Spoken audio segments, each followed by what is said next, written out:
Main অভিযুক্ত গ্রেপ্তার হয়েছে। স্যান্ডেলে সিসিটিভি ফুটেজ খুনিদের নাম পরিচয় বলে দিয়েছি। আমি একটু আগেই বলছিলাম, আগে দুটো তৃণমূল ছিল, আদি আর নব। ভাইপো আসার পরে নব হয়েছে লালচুল কানেদুল। এখন আরো দুটো তৃণমূল, আক্রমণকারী আর আক্রান্ত। মারছে ওরা, মরছে ওরা। বিজেপির কোনো দরকার নেই, বিজেপির লোকরা এসব করে না। আমরা হিন্দুরা, সনাতনীরা, আমাদের বন্দুক হাতে ধরার কোনো দরকার নেই। ইট পাথর আমরা ছুড়ি না, আমরা ফুল ছুড়ি। ওরা ইট পাথর ছোড়ে, আমরা এগুলো করতে পারি না। পরিষ্কার হয়ে গেছে, অজয় ঠাকুরকে এনেছেন, গোলমাল আরো বাড়বে। কারণ এই অজয় ঠাকুরের বিরুদ্ধে তৃণমূলের তৎকালীন নেতা ছিলেন, পরে বিজেপিতে এসেছিলেন, আমাদের বড় নেতা ছিলেন মনীশ শুক্লা। প্রকাশ্য সন্ধ্যায় খুন করার অভিযোগ রয়েছে এই অজয় ঠাকুরদের বিরুদ্ধে। অতএব মমতা ব্যানার্জিকে আমি বলেছি, আপনি বাঘের পিঠে চড়েছেন, নামলেও খাবে আর উপরে বসে থাকলেও অসুবিধা আছে। আপনি কিছু করতে পারবেন না। আপনার লোকেরা একে অপরকে খুন করছে, মারছে, এটা চলবে। আপনি অলোক রাজরিয়াকে দোষ দিয়ে অজয় ঠাকুরকে এনে কোনোটাই সমাধান হবে না। আচ্ছা, মালদায় অল্পের জন্য রক্ষা পেলেন সাবিত্রী মিত্র, বলে কোনো শৃঙ্খলা নেই। তৃণমূলের ব্লক, আমি কি তৃণমূলের নেতা নাকি? শৃঙ্খলা বলছি, মালদায় অল্পের জন্য রক্ষা পেলেন মানিকনগরের। ওটা কোনো দলই নয়, ওটা কোনো দলই নয়। 11-র আগে মানুষ সিপিএম কে সরাতে আমরাও খেটেছি। আমার তো বিরাট কন্ট্রিবিউশন আছে।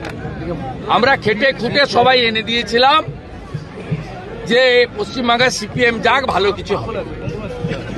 সিপিএম কে সরিয়ে বিকল্প শক্তি হিসেবে উনি এসেছিলেন, ওনার ক্রেডিটে উনি আসেননি। ওরা কোনো দলই নয়। আমি তো আপনাকে বলছি, অল আর ল্যাম্প পোস্ট একটাই পোস্ট। ওটা একটা কোম্পানি, বিভিন্ন স্তরের কর্মচারী রয়েছে, আংশিক সময়ের কর্মচারী, অস্থায়ী কর্মচারী, চুক্তিভিত্তিক কর্মচারী, চতুর্থ শ্রেণীর কর্মচারী, তৃতীয় শ্রেণীর কর্মচারী, দ্বিতীয় শ্রেণীর কর্মচারী এবং ম্যানেজমেন্টের কর্মচারী। আচ্ছা, মালদায় আজকে অল্পের জন্য রক্ষা পেয়েছেন মালদার বিধায়ক। সাবিত্রী মিত্রর গাড়ির ধাক্কা পেয়েছে অন্য গাড়িতে, বিধায়ককে গাড়ি ফলো করছিল, সেখানে বলছে মেরে ফেলার চক্রান্ত। সাবিত্রী মিত্র বলছেন না, মুখ্যমন্ত্রী তার নিজের দলের এমএলএ মন্ত্রীদেরকে, নেতাদেরকেই প্রোটেকশন দিতে পারছেন না। সাবিত্রী মিত্রকে বলবো যে তিনি যেন মুখ্য বিধানসভাতে এই বিষয়টা উল্লেখ করেন, আমরা সাথ দেব না। আচ্ছা, বানতলা লেদার কমপ্লেক্সে কেএমডিএ বিস্ফোরণ কাণ্ডে, ভূপতিনগর বিস্ফোরণ কাণ্ডে এনআইএ পঞ্চানন ঘুড়ি বলে আরো এক ব্যক্তিকে গ্রেফতার। তৃণমূলের নেতা এবং বড় মাল বাড়িতেই তো পালিয়ে গেছিল, ধরে নিয়ে এসছে। বড় মাল অনেকদিন ধরে কেএমডিএতে 3 শ্রমিকের মৃত্যু হয়েছে লেদার কমপ্লেক্সে। কেএমডিএতে দুজন মুসলিম, আরেকজন নন মুসলিম, গরিব মানুষ। এদের কাজই হচ্ছে গরিবদেরকে মারা। পুলিশ পাহারায় কলকাতায় যারা উত্তরপ্রদেশের দিকে আঙুল তুলেন, তারা এবারে লেদার কমপ্লেক্সের দিকে আগে তাকান। কিছুদিন আগে গার্ডেন রিচেও একই জিনিস করে 11 জন লেবারের উপর ঘর চাপা দিয়েছে। মদন মিত্র বলছেন 10 মন্ত্রী হতে গেলে 10 কোটি টাকা 20 কোটি টাকা দিতে হবে। কে? মদন মিত্র। আমি এই ধরনের বহু গুণে গুণান্বিত যে সমস্ত মুখপাত্র, তাদের সম্পর্কে বলি না। তবে উনি যে কথাটা কালকে বলেছেন একদম সত্যি কথা। গ্রাম পঞ্চায়েতের প্রধান হতে গেলেও টাকা দিতে হয়, টাকাটা নেয় ভাইপোর পিএ সুমি। ঠিক আছে, একদম সত্যি কথা বলেছে। ভাইপোর অফিসে বিক্রি হয়, অঞ্চল সভাপতি, ওয়ার্ড কাউন্সিলর, প্রধান প্রত্যেকে টাকা দেন,